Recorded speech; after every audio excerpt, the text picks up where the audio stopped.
আসলে চট্টগ্রাম আমাদের তো একটা বিশাল স্মৃতির জায়গা। শহীদ রাষ্ট্রপতি জিয়াউর রহমান এখানে শহীদ হয়েছিলেন।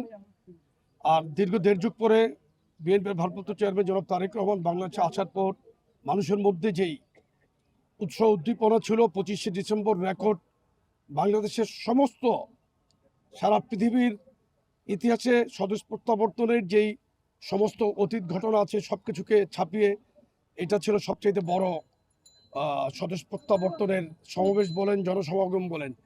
এই চট্টগ্রামে উনি আসছেন, উনিও এখানেও তো দেড় যুগ পরেই আসছেন। এখানে ওনাকে নিয়ে ব্যাপক আকাঙ্ক্ষা ইতিমধ্যে মানুষের মধ্যে আমরা দেখেছি, এবং আগামীকাল উনি যে বার্তা দিবেন যে বাংলাদেশকে নিয়ে উনি যেটা পরিকল্পনা করছেন, যে পরিকল্পনা উনি বলেছেন যে we have a plan, I have a plan.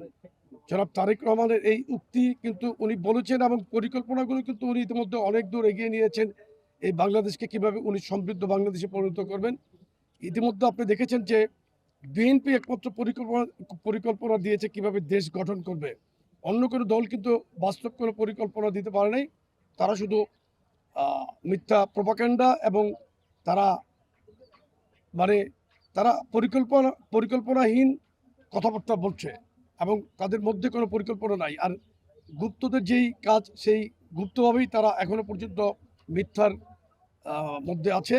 তবে চেয়ারম্যান মহোদয় জনাব তারেক রহমান উনি কিন্তু পজিটিভ বার্তা দিচ্ছেন প্রত্যেকটি জায়গায়। আপনি দেখছেন এখানে উনি প্রত্যেকটি সমাবেশের মধ্যে গিয়ে কিন্তু সাধারণ মানুষের সাথে কথা বলছেন এবং কথা বলে সমস্যা জানতে চেষ্টা করছেন, কথা বলছেন। মানুষকে কিন্তু উনি ইতিমধ্যে ব্যাপকভাবে আকৃষ্ট করেছেন। এবং আপনি দেখেছেন যে সিলেট অঞ্চলে আমি নিজে দেখেছি রাস্তার দুধারে হাজার হাজার মানুষ, নারী পুরুষ শিশু বাচ্চা, চিন্তার বাইরে অকল্পনীয় অনেক দৃশ্য দেখা গেছে। এবং রাত্রে 2:30টার দিকে দেখেছেন যে আপনার একটা শিশু ওনাকে দেখে একটা বাসের দিকে দৌড়াচ্ছে।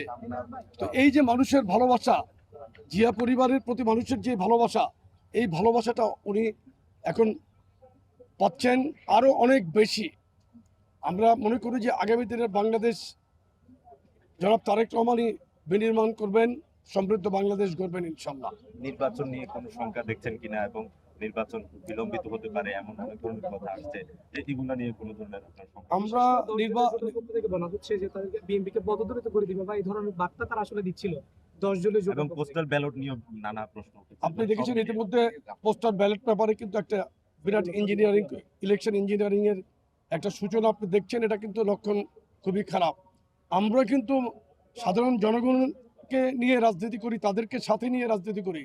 আমাদের দল কিন্তু জনগণের উপর আস্থা রাখে, কারণ জনগণ আমাদেরকে ভালোবাসে। আর আমরা ষড়যন্ত্রকে সাংগঠনিকভাবেই কিন্তু মোকাবেলা করে এগিয়েছি। বিগত ফ্যাসিস্ট হাসিনা বিরোধী আন্দোলন থেকে শুরু করে সমস্ত হাজার নির্যাতনকে উপেক্ষা করেই কিন্তু আমরা জনাব তারেক রহমানের নেতৃত্বে মাঠে ছিলাম। আমি নির্বাচনকে বিলম্বিত আমি এই ধরনের কোনো আশঙ্কা করছি না, কিন্তু বিভিন্ন পন্থা অবলম্বন করে নির্বাচনে কারচুপি করার জন্য চেষ্টা করছে একটি মহল, বিশেষ করে তারা গুপ্তভাবেই এটা করার চেষ্টা করছে। শুধু এটা জনগণ জবাব দেবে ইনশাল্লাহ। আমি মনে করি 12ই ফেব্রুয়ারি সাধারণ মানুষের জনস্রোত থাকবে ভোট কেন্দ্রের দিকে, এবং ইনশাল্লাহ ধানের শেষ প্রত্যেকটি জায়গায় ইনশাল্লাহ আমি আশা করি বিপুল ভোটে জয়লাভ করবে। একটা প্রশ্ন, একটা যুবদল সংগঠন, আপনি এই যুবদলের প্রেসিডেন্ট হিসেবে বাংলাদেশের যে তরুণ ভোটাররা এবং যে যুবকরা আছে তাদের জন্য আপনাদের দলের বা আপনাদের নির্বাচনী ইস্তিহারে কোনো যুবকদের উদ্দেশ্য করে কোনো আলাদা কোনো মেসেজ থাকবে কিনা, যেহেতু সামনে নির্বাচন, যুবকদের আকৃষ্ট করার জন্য, এই ভোটারদের টানার জন্য আপনাদের মেসেজটা কি থাকবে, এবং এই নির্বাচিত হলে বিএনপি এই যুবকদের নিয়ে কোনো বিশেষ কোনো পরিকল্পনা নিয়েছে কিনা?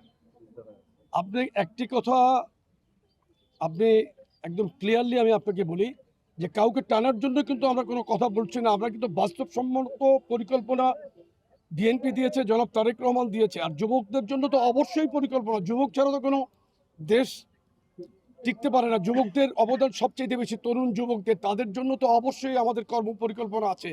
দক্ষ যুব শক্তি, দক্ষ মানব সম্পদ তৈরির পরিকল্পনা আমাদের দল থেকে ইতিমধ্যে আমাদের রাষ্ট্র সংস্কার মেরামতের মধ্যে কিন্তু যুবকদের নিয়ে কিন্তু একটি দফা আছে, যুবকদের কর্মসংস্থান, এবং যুবকরাই করবে আগামীর বাংলাদেশ, সমৃদ্ধ বাংলাদেশ। অবশ্যই যুবকদের নিয়ে আমাদের পরিকল্পনা আছে এবং সেই পরিকল্পনাগুলো বাস্তবসম্মত।